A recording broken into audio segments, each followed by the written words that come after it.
Hello everyone, welcome to my channel Shiksha Academy. मैं नंदिता आप सभी का बहुत बहुत चैनल पे स्वागत करती हूँ। और स्क्रीन पे जैसा कि आप देख सकते हैं, एजुकेशनल टेक्नोलॉजी की सीरीज़ चल रही है और अभी तक इस सब्जेक्ट की 4 वीडियोस आ चुकी है। ठीक है, और कुछ वीडियोस कंटेंट क्रिएटर ने बनाए हैं और आज के बाद जो वीडियोस आएंगी उसको मैंने पावर पॉइंट पे मैंने खुद बनाया है। ठीक है, काफ़ी इंपॉर्टेंट स्लाइड्स मैंने बनाई है, ऑलमोस्ट लगभग 60 स्लाइड्स पावर पॉइंट की मैंने बनाई है। ठीक है, और ये एक सब्जेक्ट ऐसा है जो DDU से स्टूडेंट्स बीएड कर रहे हैं उनके सेमेस्टर 4 में भी है। अगर आप में से भी कुछ लोग फ्यूचर में एमएड करेंगे DDU से, तो सेमेस्टर 3 में एक कोड है और डिफरेंट कोड है, सब्जेक्ट है एजुकेशनल टेक्नोलॉजी के ही नाम से। ठीक है, ये काफ़ी इम्पॉर्टेंट वीडियो है और साथ में इसमें मैं इस वीडियो में सीरीज़ में मेरे पास 40 क्वेश्चंस का PYQ है, उसको भी मैं सबसे लास्ट में ये जब ख़त्म हो जाएगा तो मैं उसको कवर करूँगी। ठीक है, और ये जो पार्ट जो आज मैं आप लोगों के सामने शो करने वाली हूँ, ये पार्ट फ्री प्लान में रहेगा। इसके आगे के जो बाकी पार्ट्स रहेंगे वो आपके मेम्बरशिप प्लान में रहेंगे। मेम्बरशिप मैंने अपने चैनल पर लगाई, सिर्फ 89 रुपीज़ पर मंथ है। आप एग्ज़ाम अगर आ गया है आपको या पहले भी, आप जब भी चाहें तो सिर्फ 89 रुपीज़ पे करके आप सभी सेमेस्टर के जो जितने भी वीडियोस हैं आपके सेमेस्टर 4 के, सेमेस्टर 2 के, जो भी व्यूअर्स हैं आपके बैचमेट्स हैं, वो आप सारे वीडियोस को अनलॉक कर सकते हैं। अदरवाइज़ बाकी जितने प्लान्स हैं, जितने भी और भी वीडियोस फ्री अवेलेबल हैं, वो हमेशा पब्लिकली फ्री अवेलेबल रहेंगे। ठीक है, एक अच्छा कंटेंट बनाने में बहुत मेहनत भी लगती है। ठीक है, तो ये एक बात है। और पार्ट 4 तक के भी जो वीडियोस मैंने अभी तक बनाए हैं उसमें हमने यूनिट 1 और यूनिट 2 और यूनिट 3 बहुत अच्छे से कवर की है। यूनिट 1 में एक गैने की थियरी है, उसको बस मैंने वहाँ पे नहीं कवर किया है, उसको हम इसमें कवर करेंगे क्योंकि यूनिट 1 से जो थियरी है रॉबर्ट गैने की, वो बहुत ज़्यादा महत्वपूर्ण है और स्लाइड्स के माध्यम से उसको एक्सप्लेन करना ज़्यादा आसान है और आसान भी है। और आपको मेन हमारा एम क्या है, आपको समझ में आना चाहिए। ठीक है, तो गैने की थियरी और साथ में यूनिट 3 यूनिट 4 हम यहाँ पे इस वीडियो में कवर करने वाले हैं, वीडियो सीरीज़ में। आज ये पार्ट 5 है। ऐसे ही धीरे धीरे आपको 5, 6, 7 ऐसे करके वीडियोस आपको देखने को मिलेंगे। ठीक है, तो मेरी रिक्वेस्ट है आप सभी से, अगर आपने शुरू के पार्ट 4 नहीं देखे हैं तो प्लीज़ डायरेक्ट जंप मत करिएगा, यूनिट वाइज चलिए, क्योंकि यूनिट वाइज चलने से आपको चीज़ें ज़्यादा लंबे समय तक याद रहेंगी। ठीक है, तो बाकी और भी सारे सब्जेक्ट्स हैं जो आपके fundamental of teacher and education है, challenges and issues of India है, वो भी पेपर्स में काफ़ी हद तक कवर कर चुकी हूँ। ठीक है, और एजुकेशनल टेक्नोलॉजी भी चल रहा है अभी। फंडामेंटल ऑफ टीचर एजुकेशन में भी कुछ वीडियोज़ लगभग वो पूरी यूनिट कंप्लीट हो चुकी है। चैलेंजेस की कुछ बाकी है, वो मैं जल्दी कंप्लीट कर दूँगी। ठीक है, तो ये एक बात है।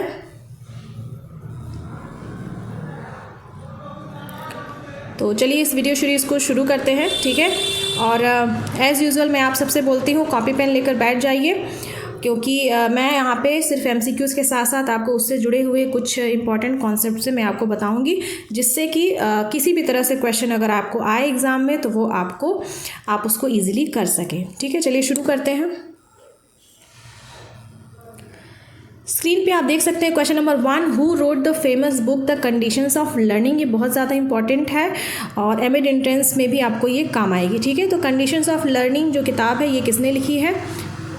ठीक है, एक मेरा प्लान है फ्यूचर में भी किताबों को लेकर के भी एक अलग से वीडियो बनाने का, और उसमें ऐसी किताबें इंक्लूड करूँगी मैं जो आपको फ्यूचर में एमएड एंट्रेंस में भी आपको काम आएंगी या आपको BEd में भी काम आएंगी। ठीक है, तो यहाँ पे बहुत सारे ऑप्शंस दिया हुआ है, Robert M Gagne, Skinner, Robert Gene, Robert Glaser. ठीक है, ग्लासर का आपका है, आपके सिलेबस में है कॉन्सेप्ट अटेनमेंट मॉडल। ठीक है, स्किनर ने प्रोग्राम इंस्ट्रक्शन की बात की थी।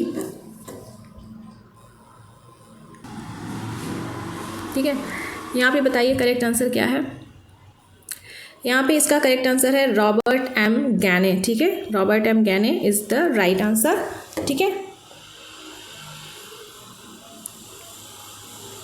आगे बढ़ते हैं।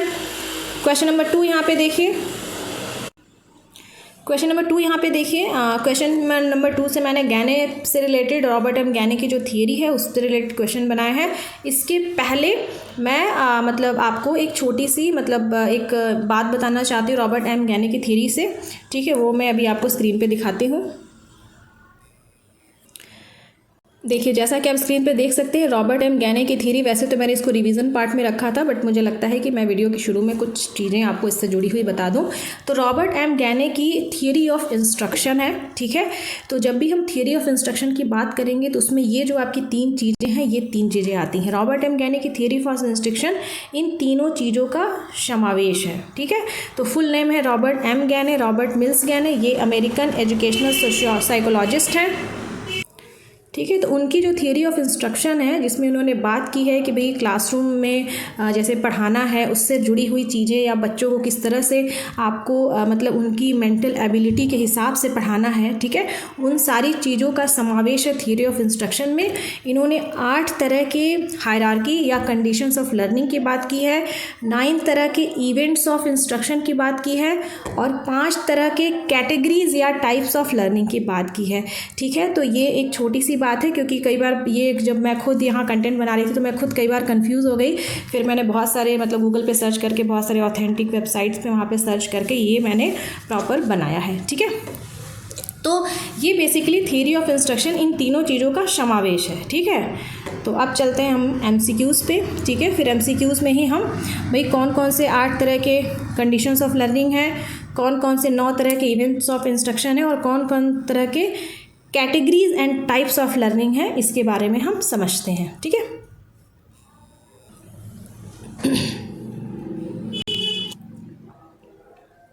स्क्रीन पे आप देख सकते हैं question number 2, Robert Gagne identifies major categories of learning. Gagne ने सीखने की कितनी श्रेणियों की पहचान करते, कितनी कैटेगरीज की बात की गई है, ठीक है। तो यहाँ पे आपका option number C is right, ठीक है। कैटेगरीज ऑफ लर्निंग की बात करें या टाइप्स ऑफ लर्निंग की बात करें तो यहाँ पे आप 5 प्रकार बताएंगे, ठीक है। इसको मैं आगे और एक्सप्लेन करती हूँ।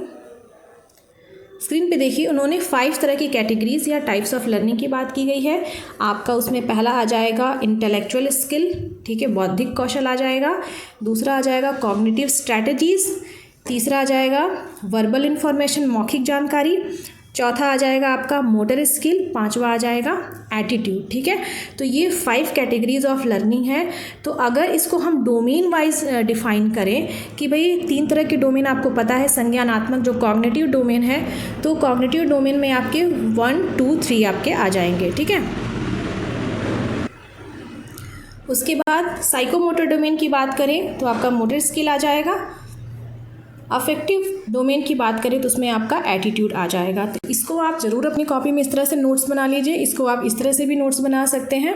5 कैटेगरीज ऑफ लर्निंग है, ठीक है। तो जिस तरह से स्क्रीन पे मैंने दिखाया है इस तरह से आप बना सकते हैं, ठीक है। बाकी ये जो 1, 2, 3 आपके, एक सेकेंड ऐसे क्यों जा रहा है, 1, 2, 3 आपके जो intellectual skill, cognitive strategies, verbal information जो है वो आपकी आ गई कॉग्निटिव डोमेन में। उसके बाद आपकी मोटर स्किल जो आपकी आ गई वो साइकोमोटर डोमेन में आ गई और एटीट्यूड आ गया अफेक्टिव डोमेन में। ये पॉइंट बहुत ज़्यादा इंपॉर्टेंट है, इनको आप ज़रूर देखिएगा। और बाकी इसमें चीज़ें आपको पता है कि भाई कॉग्निटिव में जो भी आपके माइंड से जो भी आप सोचते हैं, ठीक है, उससे रिलेटेड सारी चीज़ें आती हैं। अफेक्टिव डोमेन में इमोशन से रिलेटेड है, तो यहाँ पे अफेक्टिव डोमेन में भी बहुत सारी चीज़ें आ जाएंगी, बट यहाँ पे सिर्फ इन्होंने एटीट्यूड की बात की गई है, ठीक है। जो जो इम्पॉर्टेंट है वो मैं आपको बता रही हूँ। अब यहाँ पे देखिए, तो जो गैने ने 5 कैटेगरीज ऑफ लर्निंग दिया है उसमें आपको तो पता है ये तीनों अभी मैंने बताया कॉग्निटिव में आएंगे। ये आपका आ जाएगा अफेक्टिव डोमेन में, मोटर स्किल आ जाएगा साइकोमोटर डोमेन। इंटेलेक्चुअल स्किल में उन्होंने डिस्क्रिमिनेशंस, कॉन्सेप्ट्स, प्रिंसिपल्स और प्रॉब्लम सॉल्विंग की बात की है। कॉग्निटिव स्ट्रैटेजीज में उन्होंने मेटा कॉग्निशन की बात की गई है। वर्बल में उन्होंने facts and bodies of knowledge की बात की है। एटीट्यूड में उन्होंने choice of actions toward person, place, things की बात की गई है। और मोटर स्किल्स में उन्होंने फिजिकल बिहेवियर की बात की है, ठीक है। आगे बढ़ते हैं।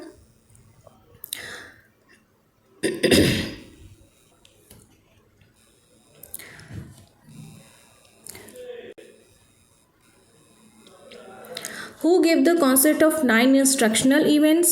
इवेंट्स ऑफ इंस्ट्रक्शन से या कई बार थ्योरी ऑफ इंस्ट्रक्शन भी पूछता है। ठीक है, तो ये आपका किसने दिया है, ये आपका रॉबर्ट एम गैने ने दिया है। क्वेश्चन पूछने का तरीका अलग हो सकता है, इसलिए मैंने जो भी जिस तरह से क्वेश्चंस पूछा गया है उसको मैंने यहाँ पे डाला है। कई बार पूछता है कि who gave the theory of instruction, तो Robert गैने। Who gave the 9 events of instructions, तो भी रॉबर्ट गैने। Who gave the 9 instructional events, तो भी रॉबर्ट एंड गैने। ठीक है, आगे बढ़ते हैं। तो गैने ने क्या किया, गैने ने 9 तरह के इवेंट्स ऑफ इंस्ट्रक्शन की बात की। और बेसिकली इवेंट्स ऑफ इंस्ट्रक्शन क्या है कि भाई आप जब क्लास में एज ए टीचर जाएंगे, ठीक है, तो उसके बाद क्या है कि अभी तो थोड़ी देर पहले हमने बात किया कि 5 तरह की आपकी कैटेगरीज ऑफ लर्निंग है। ठीक है, लर्निंग किस तरह की होती है आपकी, अफेक्टिव लर्निंग, जिसमें आपका एटीट्यूड आ जाएगा कि भाई आप अपने एटीट्यूड को कैसे बेहतर बनाएंगे, मतलब ये दूसरी चीज़ आगे से बच्चों के एटीट्यूड की यहाँ पे बात हो रही है। साइकोमोटर में आ गया कि बच्चे को लिखना पढ़ना सिखाना है, वो सब आपकी मोटर स्किल्स में आ गई। उसके बाद जो हायर कॉग्निटिव आपका आ गया, उसमें वो सारी चीज़ें। तो इस तरह की कैटेगरीज में जो बच्चों की लर्निंग है उनको डिवाइड किया गया है कि बच्चे हर तरह से सीखते हैं, जिसमें उनका कॉग्निटिव विकास होता है, साइकोमोटर विकास होता है और अफेक्टिव विकास होता है। ठीक है, तो ये तो टाइप्स ऑफ लर्निंग की बात हो गई। अब हम आते हैं कि ये यहाँ पे शिक्षक को ये करना है। ठीक है, वो तो है कि भाई लर्निंग शिक्षक पढ़ाएगा, तो किस किस एस्पेक्ट को ध्यान में रखते हुए पढ़ाएगा, कॉग्निटिव, साइकोमोटर, अफेक्टिव। ठीक है, जो भी पॉइंट्स उन्होंने दिए हैं, क्योंकि यहाँ सिर्फ गैने की थ्योरी की बात हो रही है, तो हम सिर्फ उन्होंने जो बातें बताई उसी के बारे में बात करेंगे। तो 9 इवेंट्स ऑफ इंस्ट्रक्शन क्या है, ये शिक्षक के लिए है कि भाई शिक्षक को क्लास में जाना है, पढ़ाना है, तो वो अगर रॉबर्ट गैने की थ्योरी के हिसाब से चले तो बैकग्राउंड नॉइस, तो शिक्षक का पहला जो इनका 9 है, तो देखिए आप देख रहे हैं 1 2 3 4 5 6 7 8 9, ये आप 9 ऐसे नोट कर लीजिए। ठीक है, और ये आपका सीरीज़ में जाएगा, मतलब पॉइंट नंबर 1 गेन अटेंशन ही होगा। तो पहला क्या है पॉइंट की वजह से कि भाई शिक्षक क्लास में जाएंगे तो पहले हम अटेंशन गेन करेंगे। तो अटेंशन गेन करने का सबसे अच्छा तरीका आप लोगों ने माइक्रो टीचिंग में पढ़ा होगा कि इंट्रोडक्शन स्किल का यूज़ करते हैं, जिसमें हम पिछली नॉलेज से कनेक्ट करते हैं, ये भी हो सकता है, या कुछ कहानियों से शुरू करके बच्चों का अटेंशन गेन करते हैं कि बच्चे सोचते हैं भाई क्या पढ़ाने जा रहे हैं। ठीक है, दूसरा क्या, inform the learners of the objective, बच्चों को बताना है कि भाई देखिए अगर एग्जाम्पल लेके पढ़ाते हैं कि मतलब जैसे अगर आपको स्क्वायर के बारे में पढ़ाना है तो बच्चों को बताते हैं कि आज हम ये सब स्क्वायर के बारे में पढ़ेंगे, और ये हम जब पढ़ा लेंगे तो आप कोई भी स्क्वायर ऑब्जेक्ट हो, ठीक है, स्क्वायर जैसी संरचना हो, तो आप उसका परिमाप वगैरह सब कुछ निकाल लेंगे। ठीक है, तीसरा हो गया आपका stimulate recall of prior learning. ठीक है, कि आपने भाई पहले से आप क्या जानते हैं वो बताएं। ठीक है, प्रेजेंट द स्टिमुलस, ठीक है, आप जो पढ़ाने जा रहे हैं उससे रिलेटेड जो भी आपका कंटेंट है वो आप पढ़ाएंगे। लर्निंग गाइडेंस की बात करेंगे, इलिसिट परफॉर्मेंस की बात करेंगे, फीडबैक यहाँ पे देंगे। ठीक है, उसके बाद अपनी परफॉर्मेंस को एसेस करेंगे। उसके बाद अपनी परफॉर्मेंस को नहीं एसेस करना है, स्टूडेंट्स की परफॉर्मेंस को एसेस करेंगे। इन्हेंस रिटेंशन एंड ट्रांसफ़र, ठीक है, कि यहाँ पे जैसे जो आप लास्ट में बच्चों को जो टेस्ट दिया जाता है और उसके बाद चेक किया जाता है कि बच्चों को कितना जो हमने पढ़ाया वो कितना बच्चों को याद रहता है। ठीक है, तो ये इन्होंने 9 इवेंट्स ऑफ इंस्ट्रक्शन की बात की है जो एक शिक्षक को क्लास में जाके करनी है। ठीक है, आई होप ये आपको समझ में आ गया होगा। ठीक है, ये रॉबर्ट गैने की जो थियरी ऑफ इंस्ट्रक्शन है उसमें ये 9 इवेंट्स ऑफ इंस्ट्रक्शन की बात की गई है। ठीक है, और अगर ये आपके एग्ज़ाम में भी आता है रॉबर्ट की थियरी के नाम से तो आप इस तरह का डायग्राम भी बना सकते हैं। और हमेशा प्रेफर किया करिए कि जब भी आपका सब्जेक्टिव पेपर हो तो इसी तरह डायग्राम के माध्यम से आप अपनी आंसर राइटिंग करें। ठीक है, आगे बढ़ते हैं। 8 learning conditions of learning, hierarchy of learning.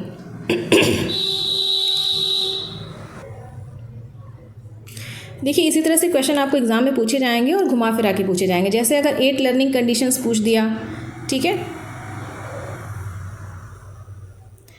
या कंडीशंस ऑफ लर्निंग पूछ दिया या हायरार्की ऑफ लर्निंग पूछ दिया। बातें एक ही हैं, सवाल एक ही है, ठीक है, पूछने का तरीका थोड़ा अलग है। हो सकता है कि अधिगम की स्थितियां पूछ दें, अधिगम की शर्तें पूछ दें, अधिगम का पदानुक्रम पूछ दें, ठीक है। तो सारी बातें एक ही हैं, इसलिए मैंने ऑब्लिक करके डाल रखा है। किसी भी तरह से अगर क्वेश्चन आपको पूछता है तो आपको सवाल गलत नहीं करना है, ठीक है।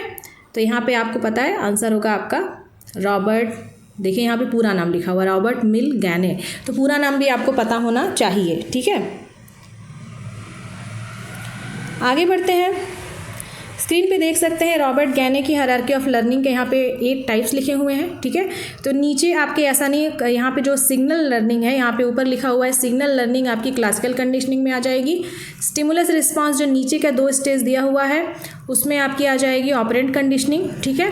तो ये ऊपर से रिलेट कर लीजिएगा आप लोग, ठीक है। जैसे कि यहाँ पे तीसरा दिया हुआ है साइकोमोटर कनेक्शन लर्निंग, तो ये आपकी इसका एक दूसरा नाम है जिसको आप चेन लर्निंग भी बोलते हैं, जो यहाँ पे दिया हुआ है, ठीक है। एक और चीज़ मैं आप लोग को बताना भूल गई, मैं बताती हूँ आपको, एक सेकेंड।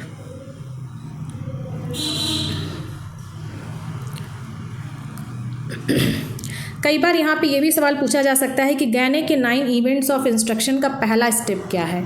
तो गेन अटेंशन आपका पहला स्टेप है, ठीक है। Extremely sorry for background noise, ठीक है। तो जो यहाँ पे क्या है पहला स्टेप, कई बार पूछ सकता है कि भाई गेन अटेंशन पहला स्टेप है, उसके बाद या ये लास्ट वाला भी पूछा जा सकता है, क्योंकि जो पहला और लास्ट काफ़ी इंपॉर्टेंट होता है, ठीक है। तो पहला पूछ दिया कि पहला स्टेप क्या है गेन अटेंशन, लास्ट स्टेप क्या इनहेंस रिटेंशन, तो इसको आप कॉपी में ज़रूर नोट कर लीजिएगा। और पहले और आखिरी वाले को आप एक्चुअली क्या है कि इसको जब आप ना एक, जैसे मैंने अभी बताया कि आप शिक्षक हैं, क्लास में जा रहे हैं पढ़ाने, तो पहले अटेंशन गेन करेंगे, फिर ऑब्जेक्टिव बताएंगे।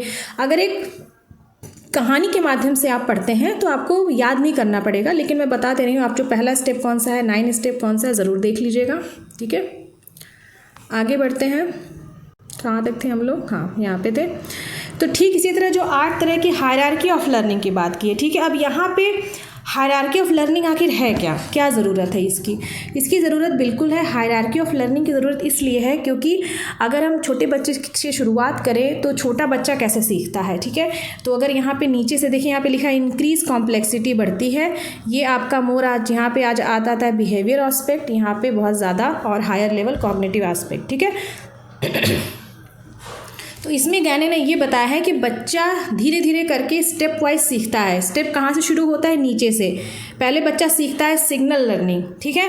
जैसे इसका एग्जांपल आप ले सकते हैं कि जैसे जब बच्चा बहुत छोटा होता है तो वो सबसे ज़्यादा अपनी मदर के करीब होता है, ठीक है। तो जब मदर जो भी चीज़ें करती हैं, बच्चा सबसे ज़्यादा मदर के फेस को देखता है, ठीक है। जब माँ मुस्कुराती है तो बच्चा भी मुस्कुराता है, ठीक है।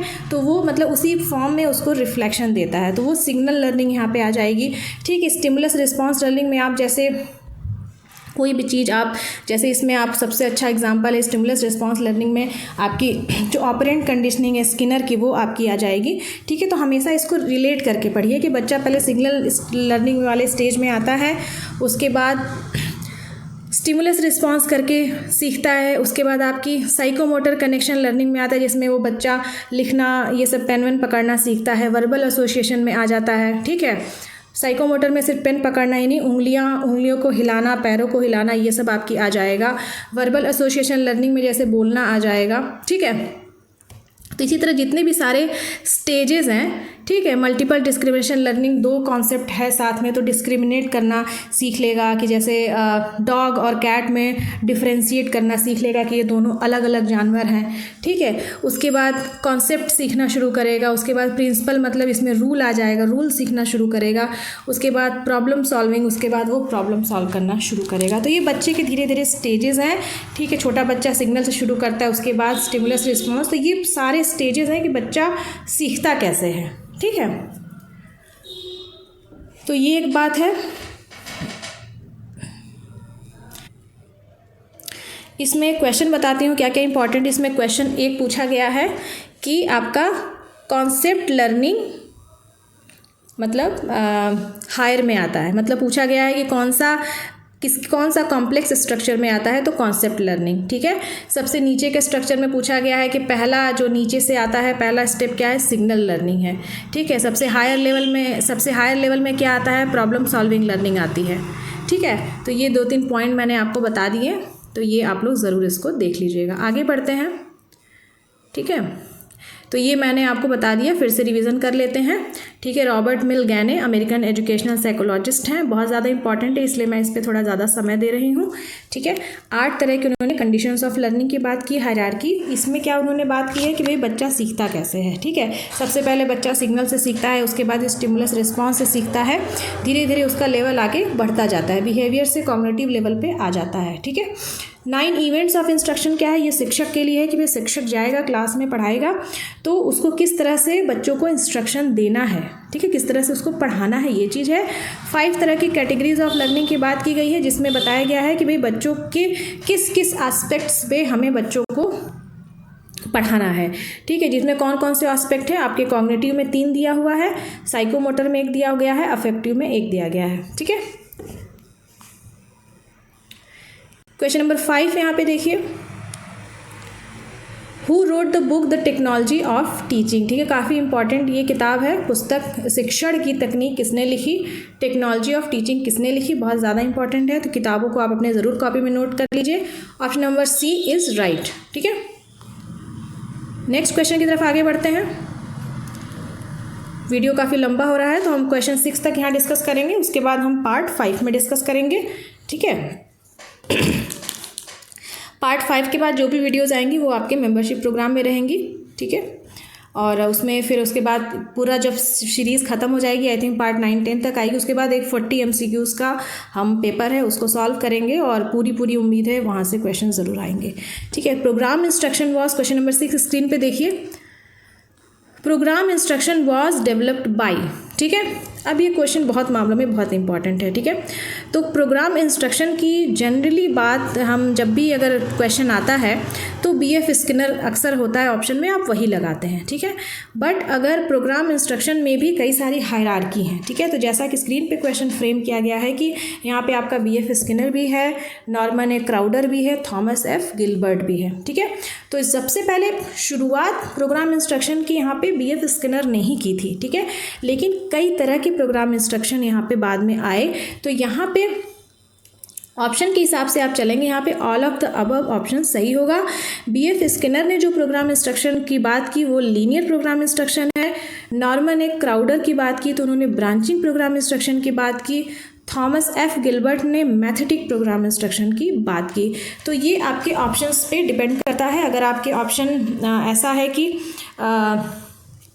सिर्फ BF स्किनर दिया है तो आप लगाएंगे, और यहाँ पे मैंने तीनों चीज़ों को इसलिए शामिल किया टू सेव द टाइम, क्योंकि कई बार पूछता है कि who gave the branching programme instruction, तो नॉर्मन ए क्राउडर लगाएंगे। कई बार मैथेटिक का भी पूछा जाता है तो आप थॉमस F गिलबर्ट लगाएंगे। ठीक है, तो यहाँ पे आज हम लोगों ने काफ़ी इंपॉर्टेंट गैने की पूरी थियरी डिस्कस की अभी तक। ठीक है, उसमें हम लोगों ने बहुत इंपॉर्टेंट, क्योंकि ये बहुत ज़्यादा टाइम लग गया था मुझे भी इसको समझने में कि भाई ये है क्या, ऐसे रैंडम तो कुछ भी बता नहीं सकते ना कि भाई क्या चीज़ है। आप हायरार्की है तो क्या ज़रूरत है हायरार्की की, इवेंट्स ऑफ इंस्ट्रक्शन की क्या ज़रूरत है, तो ये काफ़ी टाइम लग गया मुझे खुद भी समझने में। ठीक है, और बाकी उसके बाद हमने प्रोग्राम इंस्ट्रक्शन की बात की, तो लगभग यहाँ से अगर इस क्वेश्चन की बात करें, क्वेश्चन नंबर 6 की, तो यहाँ से लगभग 4 क्वेश्चन ईजिली बनाए जा सकते हैं। ठीक है, तो इसलिए इस तरह के क्वेश्चंस आपको देखने को मिलेंगे। जैसे कि अभी मैंने आपको क्वेश्चन फ्रेम करके बताया कि आपका कॉन्सेप्ट लर्निंग ऊपर आएगा कि नीचे आएगा, सिग्नल लर्निंग फर्स्ट स्टेज है, और 9 जो इवेंट्स ऑफ इंस्ट्रक्शन उसमें पहला स्टेप क्या है, गेन अटेंशन है, और कौन से स्टेप में retention and transfer of learning की बात की गई है तो 9वां स्टेप है। ठीक है, तो इस तरह की चीज़ें जिस तरह से है उस तरह कॉपी में ज़रूर नोट कर लीजिएगा, और डेफिनेटली क्वेश्चन ज़रूर आएगा, श्योर शॉट मैं आपको बता रही हूँ क्वेश्चन आएगा एग्ज़ाम में। ठीक है, और कोई डाउट नहीं है, और एमएड एंट्रेंस में भी देखने को मिलेगा आपको क्वेश्चन, देखिएगा, क्योंकि ये सब बहुत ज़्यादा इंपॉर्टेंट कॉन्सेप्ट्स हैं, और आपको फ्यूचर में टीचिंग फील्ड्स में कहीं भी कुछ भी पूछा जाता है। यही सब चीज़ें बहुत ज़्यादा जो इंपॉर्टेंट है, क्लासिकल कंडीशनिंग, ऑपरेंट कंडीशनिंग, ठीक है, ये सब चीज़ें बहुत इंपॉर्टेंट है। रॉबर्ट गैने की थ्योरी स्पेशली बहुत ज़्यादा इंपॉर्टेंट है। ठीक है, तो उम्मीद है कि आप सभी मेंबरशिप प्लान लेंगे और मेरे शिक्षा अकेडमी के जो भी एफर्ट है उसको आप ज़रूर सहयोग करेंगे, और इसलिए प्राइस बहुत ज़्यादा अफोर्डेबल रखी गई है, और एक बार आप पे करके आप सारे वीडियोस को एक्सेस कर सकते हैं, और जब चाहें इसे आप कैंसिल कर सकते हैं। ठीक है, और मिलते हैं फिर नेक्स्ट वीडियो में, और और क्या बोलूँ। आई होप आप सभी ने नोट्स ज़रूर बना लिए होंगे। प्लीज़ नोट्स ज़रूर बनाइएगा और वन लाइनर के फॉर्मेट में भी अपने नोट्स बना सकते हैं। और एक और चीज़ मैं आप सभी से बोलती हूँ, ग्रुप में 4 to 7 पोल ऑन रहता है हमेशा, ठीक है। तो ग्रुप में 4 to 7 आप अगर कभी कभी होता है सबके साथ पढ़ने का मन नहीं करता है, क्या करें, तो फिर पढ़ाई को ही आप थोड़ा फन बना सकते हैं। ग्रुप के पोल सेक्शन का आप यूज़ कर सकते हैं, वहाँ पर आप पोल पर क्लिक करके ग्रुप में क्विजेज़ बना सकते हैं, ठीक है। इस तरह से आपका रिविज़न भी हो जाएगा। और स्पेशली क्या होता है कि उन चीज़ों का रिविज़न बहुत अच्छा होता है जो चीज़ें आपको याद नहीं होती हैं। जैसे कि अभी कंडीशंस ऑफ लर्निंग की बुक रॉबर्ट एम गैने ने लिखी, मुझे याद है। टेक्नोलॉजी ऑफ टीचिंग की बुक BF स्किनर ने लिखी, मुझे याद है, ठीक। इसी तरह बहुत सारी ऐसी किताबें हैं जो मैंने क्विज़ बना बना के ग्रुप में मुझे याद हो गई हैं, ठीक है। सिगमंड फ्रूड की बहुत सारी बुक है, इंटरप्रिटेशन ऑफ ड्रीम्स है, इड ईगो, सुपर ईगो की बुक उन्होंने लिखी है, ठीक है। और एमिल और सोशल कॉन्ट्रैक्ट बुक रूसो ने लिखी है। उसके बाद आपकी school and society, democracy and education, ये 2 किताबें जॉन डीवी ने लिखी है। बहुत सारी ऐसी किताबें हैं जो मैंने क्विज़ बना के याद की है। आई होप आप इसका यूज़ ज़रूर करेंगे। मिलते हैं फिर नेक्स्ट वीडियो में। Thank you for watching. Next video आएगा पार्ट आपका